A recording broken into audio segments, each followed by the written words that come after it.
Pertemuan yang tak disengaja. Di sebuah kota kecil yang tenang, tinggal seorang pemuda bernama Raka. Ia hidup sederhana, anak dari seorang tukang kayu bernama Pak Sardi. Sejak kecil, Raka diajarkan untuk bekerja keras dan selalu jujur. Ia tak banyak bicara, namun selalu hadir saat orang membutuhkan. Wajahnya bersahaja, langkahnya pelan namun pasti. Ia sering membantu orang-orang sekitar tanpa diminta, bahkan saat dirinya sendiri sedang kesulitan. Suatu sore yang mendung, Raka sedang berjalan pulang dari bengkel tempat ia sering membantu secara sukarela. Jalanan licin karena hujan baru saja turun. Di tengah perjalanan, ia melihat seorang wanita muda sedang berjuang menuntun sepedanya yang rantainya terlepas. Ia tampak bingung dan sedikit panik. Raka mendekat dengan hati-hati. "Permisi, butuh bantuan?" tanya Raka dengan suara tenang. Wanita itu menoleh. Ia mengenakan jas hujan tipis dan tas ransel besar. Wajahnya terlihat lelah. Iya, rantainya lepas, dan aku nggak tahu cara pasangnya kembali." Tanpa banyak bicara, Raka mulai membenarkan rantai sepeda tersebut. Tangannya kotor terkena oli, namun ia tetap bekerja dengan telaten. Dalam waktu singkat, sepeda itu kembali bisa dikayuh. Wanita itu tersenyum lega. "Terima kasih banyak. Aku Anya, mahasiswa di Universitas Harapan. Kamu tinggal di sekitar sini?" "Iya, aku Raka. Rumahku di dekat bengkel tua di ujung jalan ini." Sejak hari itu, mereka mulai sering bertemu. Awalnya hanya sapaan singkat di jalan, lalu berkembang menjadi percakapan yang lebih dalam. Raka sering mengantar Anya pulang jika hari sudah gelap. Mereka berbagi cerita di taman kota, membaca buku bersama di perpustakaan umum, atau hanya duduk diam di bawah pohon besar yang rindang. Raka merasakan sesuatu yang berbeda. Ada kehangatan setiap kali Anya tersenyum.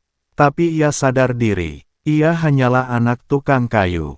Sedangkan Anya, dari caranya berpakaian, berbicara, dan membawa diri, jelas berasal dari keluarga terpandang. Namun, ia tidak bisa membohongi perasaannya. Ia jatuh cinta, tapi ia memilih menyimpannya sendiri. Baginya, kebahagiaan Anya lebih penting daripada perasaannya sendiri. Ia hanya ingin melihat Anya tersenyum, dan jika itu berarti cukup menjadi teman, maka ia rela. Anya, di sisi lain, mulai melihat ketulusan dalam diri Raka. Ia berbeda dari pria-pria lain yang hanya mendekatinya karena penampilan atau latar belakang. Raka tidak pernah meminta apa-apa. Ia hanya ada, selalu ada. Suatu malam, setelah mereka selesai membaca buku di perpustakaan, Anya berkata, "Kamu tahu, Raka, aku merasa damai setiap kali bersamamu." Raka hanya tersenyum. "Kalau begitu, aku bersyukur." Langit malam itu dipenuhi bintang. Dan di sanubari dua insan itu, mulai tumbuh benih cinta yang tulus dan dalam. Hari-hari setelah pertemuan itu berubah menjadi lembaran baru dalam hidup Raka. Ia mulai sering bertemu Anya, entah sengaja atau kebetulan.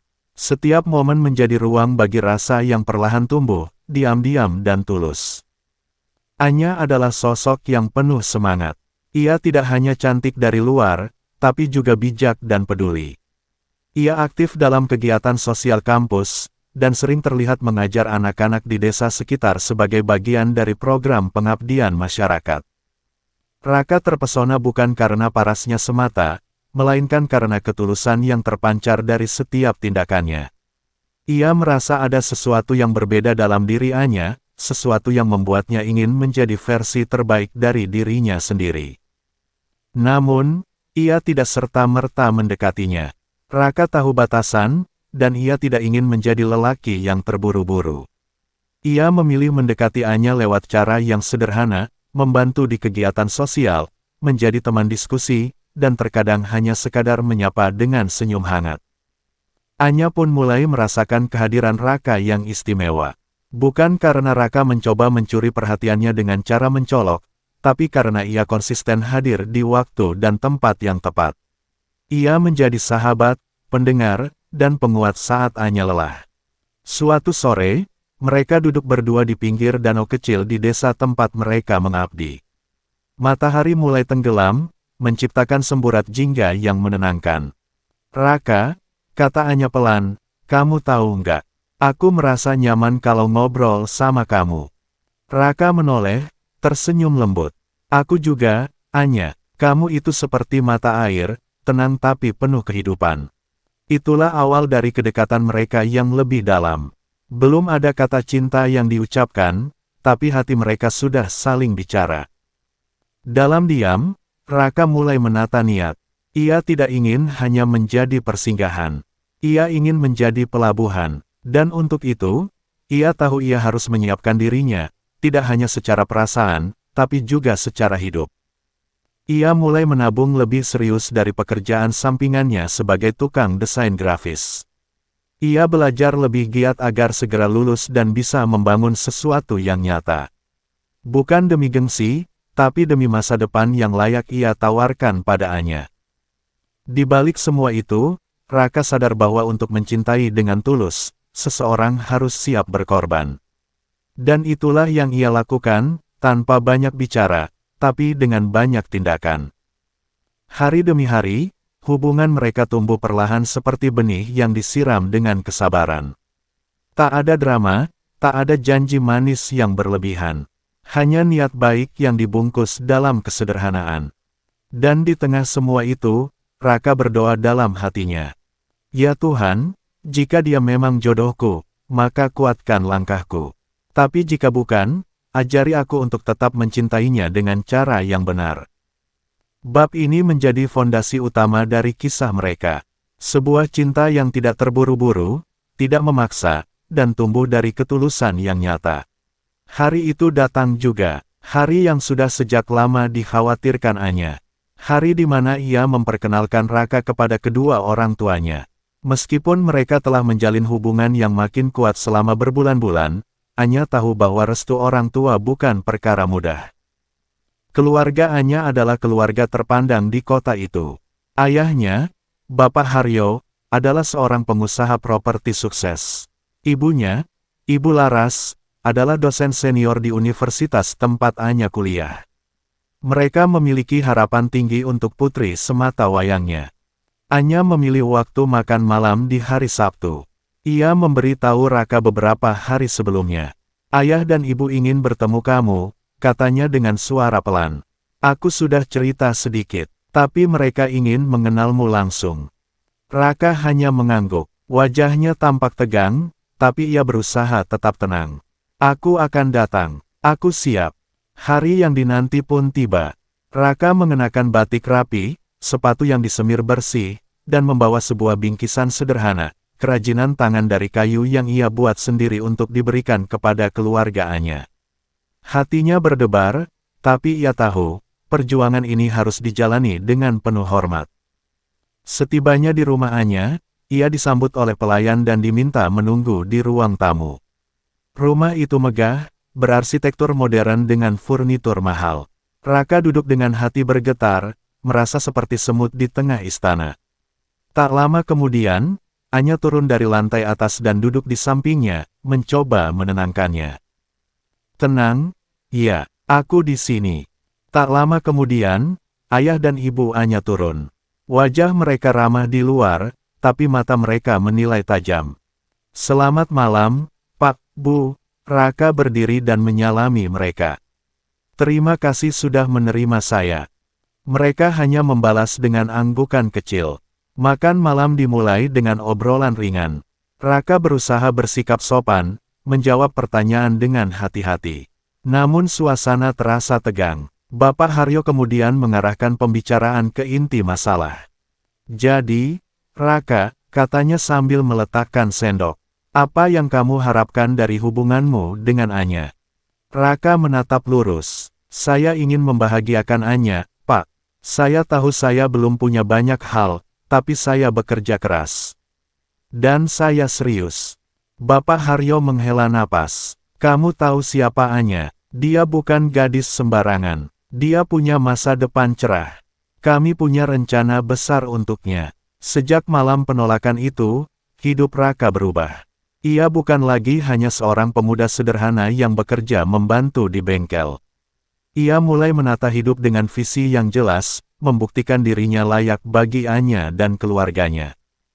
Raka meminjam ruang kosong di rumah sahabatnya, Tio, untuk dijadikan tempat usaha.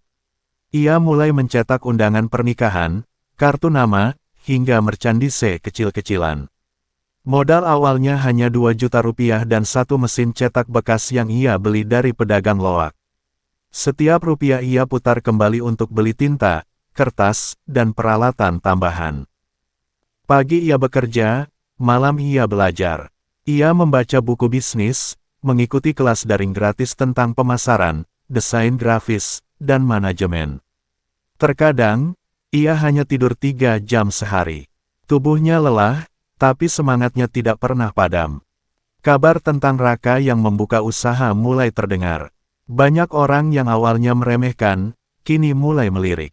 Raka dikenal jujur, cepat tanggap, dan selalu menjaga kualitas. Dari mulut ke mulut, pelanggan bertambah.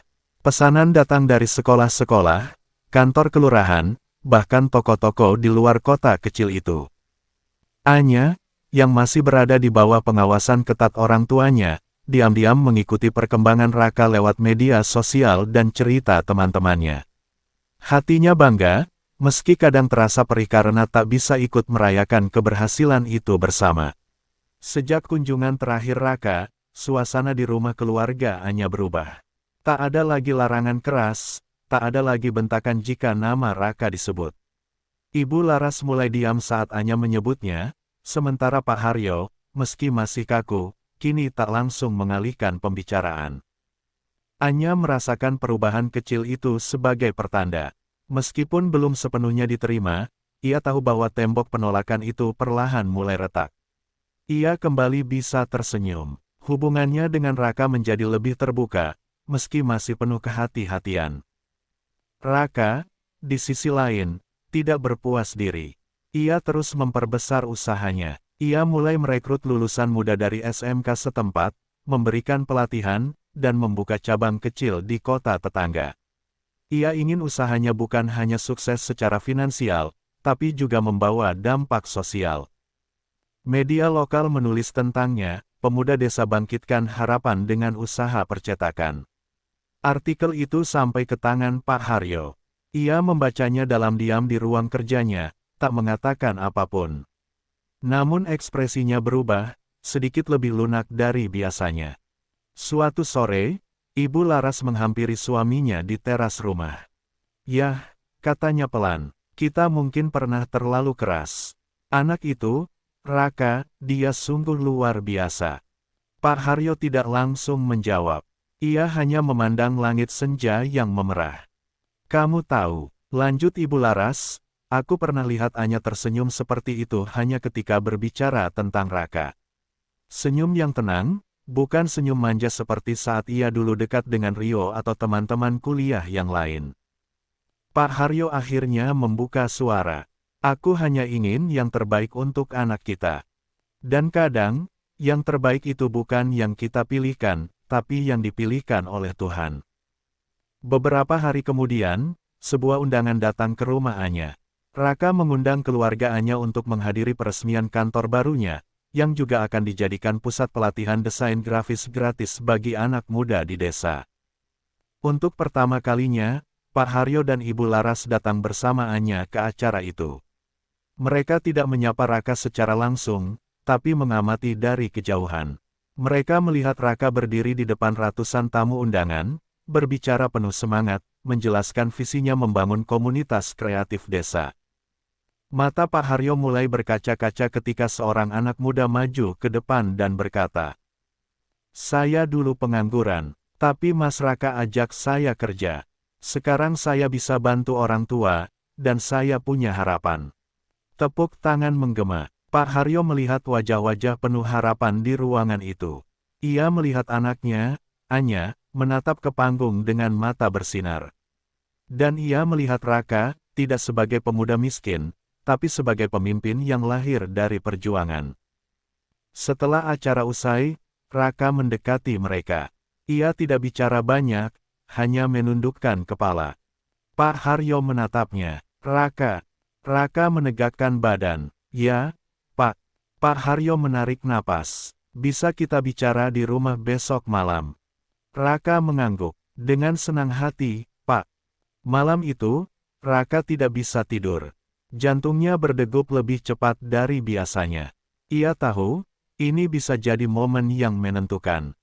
Dan benar saja, esok malam, di ruang tamu yang sama seperti dulu, Raka kembali duduk di hadapan keluargaannya. Tapi kali ini, suasananya berbeda. Tidak ada penilaian tajam, tidak ada pertanyaan menjebak, hanya percakapan hangat dan penuh keterbukaan.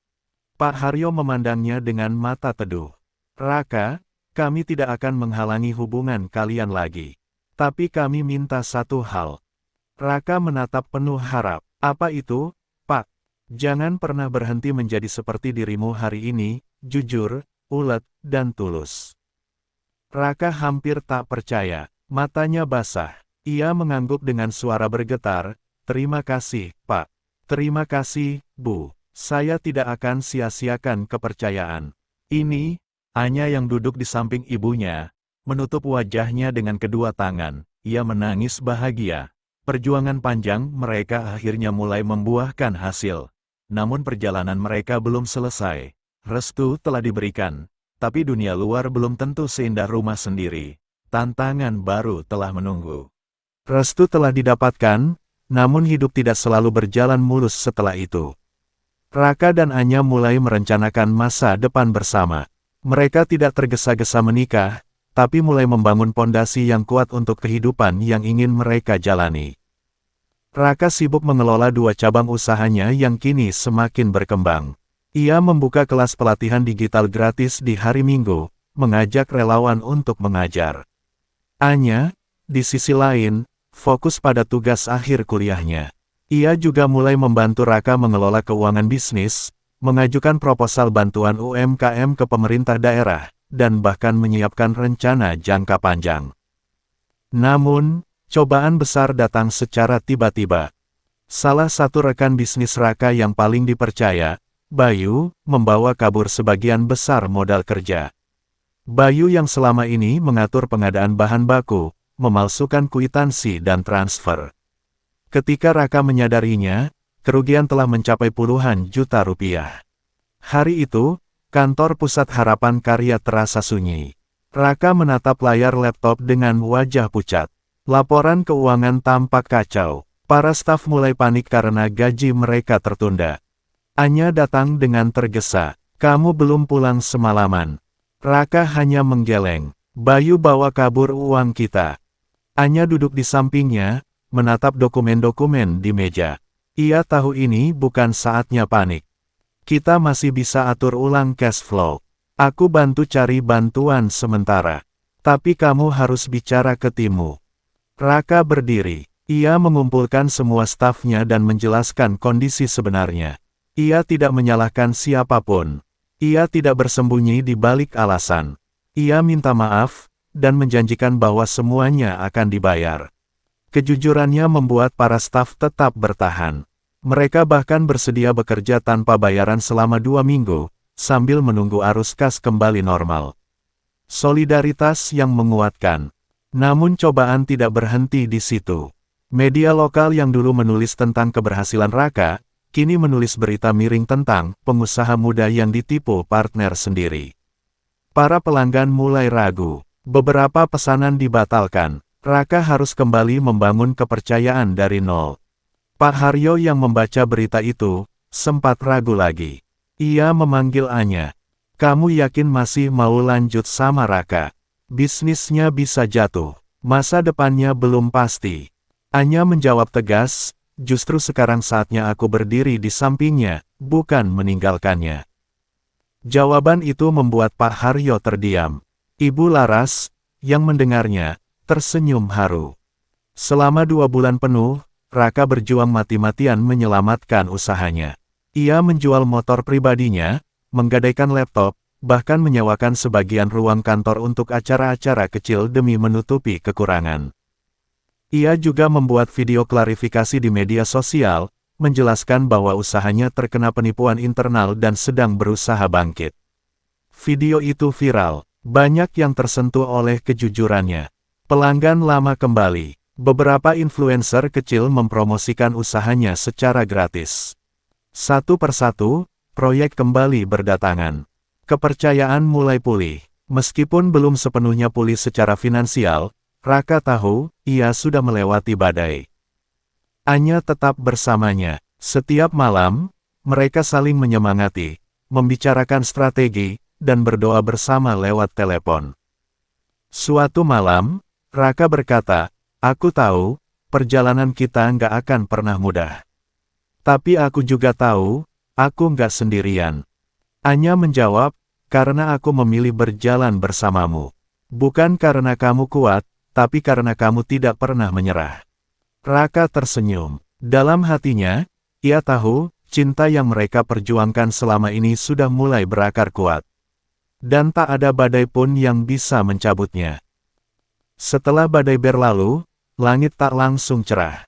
Tapi bagi Raka dan Anya, mereka telah belajar, kadang cinta bukan tentang pelukan di bawah sinar matahari, tapi tentang bertahan bersama di bawah hujan yang deras. Usaha Raka perlahan stabil. Para pelanggan mulai kembali percaya.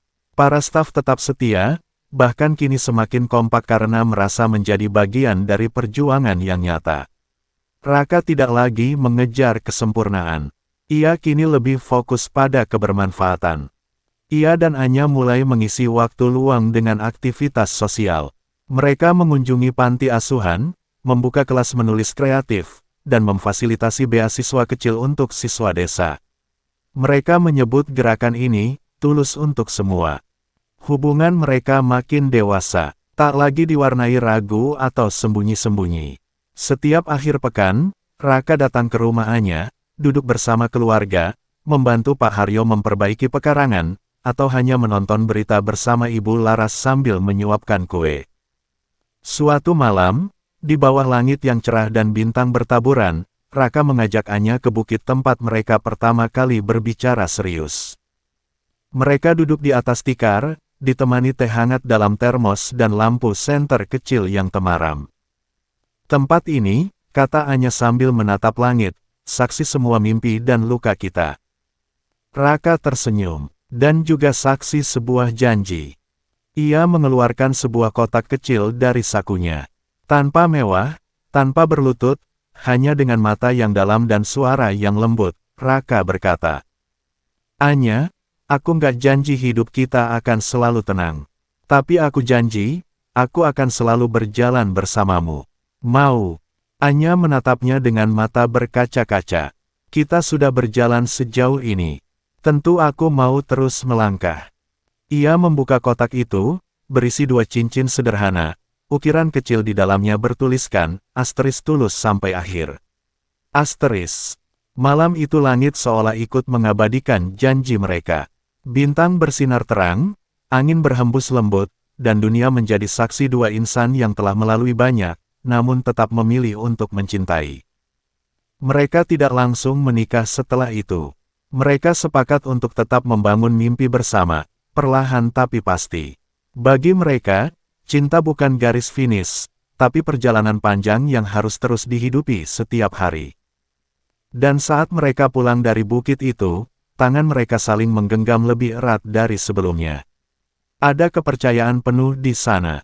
Ada tekad, dan ada harapan yang tumbuh dari ketulusan.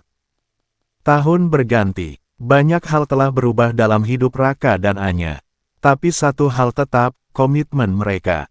Setelah lulus kuliah, Anya memilih untuk tidak langsung mengambil pekerjaan kantoran. Ia memutuskan untuk ikut terlibat penuh dalam bisnis sosial Raka. Bersama, mereka mengembangkan program pelatihan digital menjadi inkubator UMKM lokal. Kini bukan hanya pemuda desa yang dibina, tapi juga ibu-ibu rumah tangga dan remaja putus sekolah. Pak Haryo yang dulu khawatir anaknya akan hidup susah, kini dengan bangga menceritakan pada teman-temannya bahwa Anya adalah bagian dari gerakan yang membangun desa. Raka, dengan segala kesederhanaannya, menjadi tokoh inspiratif. Ia sering diundang menjadi pembicara, tapi tetap menolak popularitas yang berlebihan. Baginya, panggung terbaik adalah saat ia duduk berhadapan dengan anak-anak muda yang kehilangan arah, lalu melihat mereka menemukan harapan baru. Suatu hari, ketika duduk bersamaannya di beranda rumah orang tuanya, Pak Haryo membuka pembicaraan. "Kapan kalian rencana menikah?" Raka dan Anya saling berpandangan. Wajah mereka merah padam. "Kami sedang mempersiapkan semuanya, Pak," jawab Raka sopan. Ibu Laras tertawa kecil. "Jangan terlalu lama, nanti keburu kami rindu cucu." Dalam waktu 3 bulan, persiapan sederhana tapi bermakna pun dimulai. Mereka tidak menyewa gedung mewah. Pernikahan dirancang di halaman rumah keluargaannya, dengan nuansa kayu dan hiasan bunga desa. Seluruh warga ikut membantu. Ibu-ibu memasak bersama, anak-anak muda menghias tenda, dan teman-teman Raka dari berbagai desa datang dengan sukarela menjadi panitia. Rasanya bukan seperti acara pernikahan biasa, tapi seperti perayaan atas cinta dan perjuangan yang menginspirasi semua. Malam sebelum hari pernikahan, Raka duduk sendiri di musola kecil dekat rumah. Ia mengingat semua perjalanan yang ia lalui, dari penolakan, hinaan, pengkhianatan, hingga hari esok yang akan ia jalani bersama perempuan yang paling ia cintai. Ia berdoa lama malam itu. Dengan hati yang penuh syukur, ia berkata dalam hati, "Ya Tuhan, terima kasih telah menguatkan langkahku. Jika besok adalah awal yang baru, maka biarlah aku tetap jadi pribadi yang tidak lupa dari mana aku memulai." Keesokan paginya, langit cerah seperti diberkati. Suara gamelan mengalun lembut, tamu-tamu mulai berdatangan, dan halaman rumah itu berubah menjadi taman cinta yang sederhana tapi hangat. Saat Raka dan Anya bersanding di pelaminan, mata mereka bertemu. Tidak ada kata-kata, hanya senyum yang menyimpan seluruh cerita panjang, tentang cinta, perjuangan, dan ketulusan yang membawa mereka sampai ke hari ini. Dan di antara derai tawa, tangis haru, dan doa-doa yang melangit, mereka melangkah bersama ke babak baru kehidupan. Hari itu akhirnya tiba. Di hadapan penghulu, keluarga, dan sahabat, Raka dan Anya resmi menjadi suami istri. Dengan mahar sederhana dan ijab kabul yang lantang, cinta mereka disahkan bukan hanya oleh negara, tetapi juga oleh langit dan bumi yang telah menjadi saksi segala ujian. Usai pesta pernikahan yang hangat dan penuh kekeluargaan, mereka memilih tidak langsung berbulan madu jauh-jauh. Mereka menginap di rumah kayu sederhana di kaki gunung, tempat di mana mereka bisa tenang, merenungi dan mensyukuri segalanya.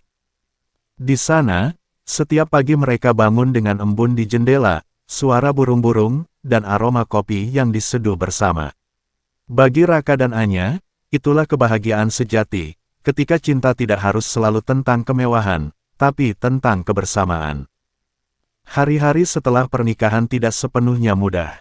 Mereka kini berbagi segalanya, dari hal-hal kecil seperti pasta gigi yang diperebutkan tiap pagi, sampai hal besar seperti merancang strategi ekspansi bisnis ke kabupaten tetangga. Mereka belajar bertumbuh bersama. Anya mulai menulis buku tentang perjalanan cinta dan sosial mereka. Raka mendukung penuh. Ia menyebut buku itu sebagai warisan hati, sebuah kisah nyata yang bisa menginspirasi lebih banyak orang. Raka juga mulai menekuni kebiasaan baru, menulis jurnal harian. Dalam jurnal itu, ia mencatat rasa syukur setiap hari, entah itu sekadar senyum Anya di pagi hari, atau keberhasilan kecil salah satu UMKM binaan mereka. Satu malam, ketika mereka duduk di beranda rumah kontrakan kecil mereka, Anya berkata, "Kamu tahu, Rak, hidup kita mungkin gak sempurna, tapi kamu bikin semuanya terasa cukup." Raka tersenyum, memeluknya dari samping. "Aku gak butuh sempurna, nih. Aku cuma butuh kamu, yang terus jalan bareng aku." Mereka tahu, hidup akan terus memberi ujian. Tapi mereka juga tahu, mereka kini tidak sendirian. Mereka telah menjadi satu, dan bersama, mereka lebih kuat. Cinta mereka bukan lagi sekadar perjuangan mendapatkan restu. Cinta mereka kini adalah ruang aman tempat pulang, pelukan tempat berteduh, dan suara yang menguatkan saat dunia terasa berat. Dan di setiap langkah, mereka terus mengingat satu hal yang menjadi dasar segalanya, ketulusan. Karena cinta yang lahir dari ketulusan, tak akan mudah goyah oleh waktu. Tahun demi tahun berlalu, Raka dan Anya kini dikenal luas, tidak hanya di lingkup desa, tapi juga kota-kota besar. Bukan karena mereka mencari ketenaran, tapi karena kisah dan aksi mereka menyentuh banyak hati. Buku Anya, Tulus Sampai Akhir, menjadi bestseller nasional. Buku itu bukan hanya menceritakan kisah cinta mereka, tapi juga menjadi panduan hidup bagi banyak pasangan muda yang ingin membangun rumah tangga yang sehat, kuat, dan penuh makna. Raka mengembangkan sebuah platform digital untuk pemberdayaan masyarakat desa. Melalui platform itu, anak-anak muda bisa belajar kewirausahaan sosial, mendapatkan mentor, dan memasarkan produk mereka ke seluruh Indonesia. Pemerintah dan berbagai lembaga mulai melirik kerja mereka. Tapi Raka dan Anya tetap menjaga akar. Mereka menolak jabatan politik atau proyek besar yang tidak sesuai nilai mereka. Prinsip mereka sederhana, jangan pernah mengorbankan hati demi ambisi. Anya juga membentuk komunitas bernama Perempuan Tulus, yang mewadahi perempuan dari berbagai latar belakang untuk saling mendukung, berbagi, dan bangkit bersama. Dalam setiap forum, Anya selalu mengatakan, cinta yang kuat lahir dari jiwa yang kuat. Dan jiwa yang kuat adalah mereka yang tahu caranya memberi, meski sedang kosong. Raka terus membina para pemuda. Ia menyebut mereka, anak tangga, karena menurutnya, perubahan itu bertahap. Tidak ada lompatan, hanya langkah yang konsisten. Suatu ketika, mereka diundang dalam acara Teks Jakarta. Di panggung itu, mereka bercerita tanpa drama, hanya dengan kejujuran, dan setelah sesi berakhir, ratusan orang menangis dan berdiri memberikan tepuk tangan. Seorang pemuda menghampiri Raka, berkata, "Kak, dulu saya hampir menyerah. Tapi lihat kakak dan kakaknya, saya jadi ingin bangkit lagi." Itulah tujuan hidup mereka, bukan untuk sekadar bahagia berdua, tapi untuk menjadi cahaya bagi yang lain.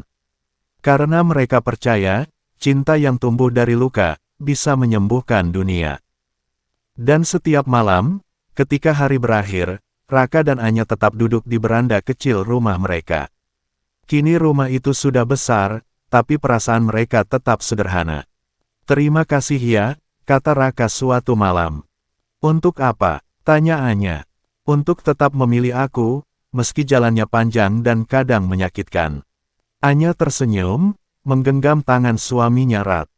"Aku memilihmu, Rak, bukan karena kamu sempurna, tapi karena kamu selalu berjuang untuk membuat cinta kita tetap hidup."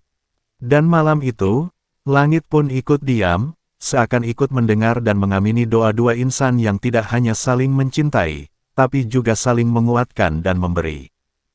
Akhir dari kisah mereka bukan penutup, tapi sebuah awal dari inspirasi yang tak berkesudahan.